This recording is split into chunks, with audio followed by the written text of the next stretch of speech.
Root की police अब रमजान के पवित्र महीने को लेकर बेहद गंभीर हो गई है। जहां पुलिस ने लॉकडाउन और सोशल डिस्टेंस पर अपनी गंभीरता दिखाई है, वहीं अब रमजान में मस्जिदों में नमाज पर पूरी तरह से पाबंदी रहेगी। हालांकि 5 लोग मस्जिद में अपनी जमात कर सकेंगे, जिनकी ID और पहचान पत्र पुलिस के पास जमा रहेगा। वहीं दूसरी तरफ रमजान माह में लाउडस्पीकर में नात नज़्म या तिलावत कुरान नहीं होगी। इतना ही नहीं, अजान की आवाज भी बेहद धीमी रहेगी। सोत बी पुलिस चौकी पर मुस्लिम समाज की बैठक लेने पहुंचे सिविल लाइन कोतवाली निरीक्षक अमरजीत सिंह ने मस्जिदों के इमाम, मुफ्ती और मुस्लिम समाज के जिम्मेदार लोगों से पुलिस प्रशासन का सहयोग करने की अपील की। रमजान में मस्जिदों में तरावी की नमाज भी अदा नहीं होगी और न ही कोई इमाम किसी के घर जाकर तरावी के लिए जमात कराएगा। मास्क न लगाने वालों पर भी जुर्माने की कार्यवाही की जाएगी। इस मौके पर मुफ्ती सलीम ने कहा कि अगर किसी के घर में 10 लोग या उससे अधिक है तो वो अपनी अलग अलग जमात करे, सोशल डिस्टेंस का विशेष ध्यान रखें। मुफ्ती सलीम ने कहा किसी भी मस्जिद में 5 लोगों से ज्यादा लोग जमात में शामिल ना हो। अगर 6 लोग पाए गए तो पुलिस उनके साथ साथ इमाम पर भी सख्त कार्यवाही करेगी। मुफ्ती साहब ने कहा कि इस बार लाउडस्पीकर में किसी तरह की कोई नात नज़्म या कुरान की तिलावत नहीं होगी। अजान भी दरमियानी आवाज में पढ़ी जाएगी।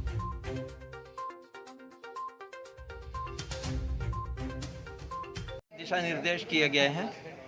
एक तो यह बात पहले से चली रही थी कि भाई ज़्यादा लोग जो है इकट्ठे होकर के नमाज ना पढ़ें, उसके ऊपर अमल हो रहा था। अब चूँकि रमज़ान मुबारक में तरावी भी शुरू हो जाती हैं, तो इसलिए यही फरमाएं कि जो सिलसिला चला आ रहा है कि 4 आदमी जो हैं नमाज़ पढ़ें, यानी 4 मुक्तदी इमाम के अलावा। तो तरावी में भी सिर्फ वही 5 आदमी रहेंगे, उसमें आदमी ज़्यादा ना बढ़ें, क्योंकि आमतौर से जो है तरावी में तो कुरान शरीफ सुनाया जाता है और इतने हाफिज़ नहीं मिल सकते थे। लेकिन बहरहाल यही तय हुआ, अपने घरों में बाकी लोग अलम तरह से नमाज़ पढ़ें, घर में भी 5 आदमी से ज़्यादा ना पढ़ें, 1 इमाम और 4 मुक्तदी। इसी तरीके से नमाज़ों में फ़ासला बना करके खड़े हों। और ये तमाम जितने भी मुफ्तियान किराम है, उलमाए किराम है, सब ने इसकी इजाज़त दे दी है कि नमाज़ों में जब खड़े हों तो फासले के साथ खड़े हो जाएं। ऐसे इफ्तार के अंदर भीड़ ना करें, किसी के यहाँ इफ्तार में ना जाएं, ना किसी को बुलाएं, ना इफ्तारी भेजें। ख़त्म शरीफ के अंदर जो है इसी तरीके से भीड़ ना करें दुआ में, जो लोग नमाज़ पढ़ रहे हैं बस वही दुआ कर लें। ऐसे ही माइक का इस्तेमाल कम से कम किया जाए, हल्की आवाज़ में किया जाए। मगरिब में जो है इफ्तार के वक्त में जो है ऐलान करा दिया जाए इफ्तार का वक्त हो गया, और सहरी में कि सहरी का वक्त शुरू हो गया और अब सहरी का वक्त ख़त्म हो गया। बाकी जो नात नज़में और जो तिलावतें होती थी सहरी में, वो तमाम के ऊपर कहा कि भाई एहतियात किया जाए, बिल्कुल माइक का ज़्यादा इस्तेमाल न किया जाए। इसी मकसद के लिए इनको जो है वो आज ये मीटिंग बुलाई गई थी। है नमाज के टाइम लगभग 3 फुट की दूरी और 4 आदमी की नमाज की इजाज़त के लिए कहा गया है कि इसमें अपनी सुरक्षा है। दिक्कत का तो आज सबको सामना करना पड़ रहा है, पर मैं ये समझता हूँ कि हम लोगों के अंदर इतना सब्र है कि हम आराम के साथ में पूरा महीना रमज़ान का घर पर बिता देंगे। कानून के साथ लड़ना ही चाहिए, बल्कि उसका सहयोग करना चाहिए, क्योंकि वे भी हमारे लिए ही रात दिन मेहनत कर रहे हैं। हमारे जितने भी हम लेके चल रहे हैं, हर जगह जा रहे हैं, तो हर अधिकारी हमारे सहयोग में इसलिए खड़ा हुआ है कि हम लोग लॉकडाउन का पालन करें।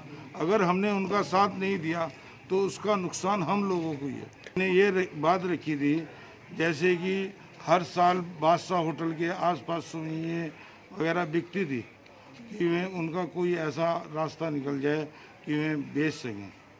कोतवाल साहब ने ये कहा है अगर जो सब्जी बेचने वाला है तो वो सब्जी ये भी रख कर बेच सकता है। इस सिलसिले में यहाँ पे मीटिंग बुलाई इंस्पेक्टर साहब ने, और ये कहा गया है सबसे कि मस्जिद में इमाम के साथ 4 आदमी मिलकर जो है तरावी की नमाज़ मस्जिद में पढ़ लें, उससे ज़्यादा ना हो। और जो 4 आदमी नमाज़ पढ़ेंगे वो अपने नाम ID नंबर यहाँ पे कोतवाली में जो है वो लिखवा दें। दूसरी है कि जो लोग घर पे नमाज़ पढ़ेंगे तो घर पे भी इसका ख्याल रखें कि वो भी 4-5 आदमी से ज़्यादा ना हो। अगर किसी घर के अंदर ज़्यादा हैं, 10 हैं, 12 हैं, तो वो 2 जगह डिवाइड हो जाए, 2 जगह होके जो है वो जमात कर लें अपनी। और नहीं तो अपने अपने कमरों में अलग अलग भी जमात इनफरादी तौर पर अलग तरह से पढ़ सकते हैं। और इस बात को अच्छी तरह ध्यान से सुन लें कि 5 आदमी से बिल्कुल भी ज़्यादा ना हो। अगर किसी मस्जिद में 6 आदमी पाया गया तो उनके खिलाफ जो है कानूनी कार्रवाई की जाएगी। इमाम समेत 5 आदमी शरीक हो, 6 आदमी नहीं होना चाहिए। और बाद लोग ये कह रहे हैं कि भाई जो है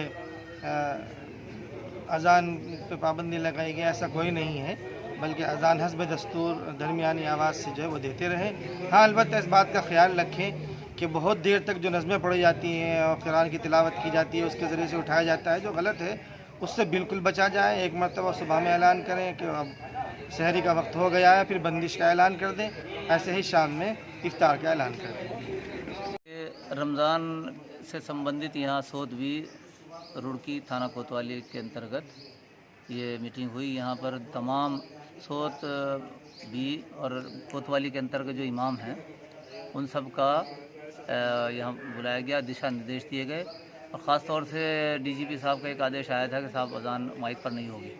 उस बारे में डीजीपी साहब से हमारे विधायक मंगलौर निज़ामुद्दीन और अन्य लोगों की, देहरादून के लोगों की बातचीत हुई, हमारा भी संपर्क हुआ, तो उन्होंने फिर इस बात पर कहा कि ठीक है, कम आवाज़ में अज़ान जो है रमज़ान में भी होगी और ज़्यादा ऐलान कोई माइक पर नहीं होंगे, सिर्फ सहरी और अफ्तारी का ऐलान होगा। और इसी तरह से एक इमाम और 4 नमाजी जो हैं वो तराविया पढ़ेंगे। अपने घरों में भी छतों पर नहीं होगी, 4 लोग ही तराविया पढ़ पाएंगे।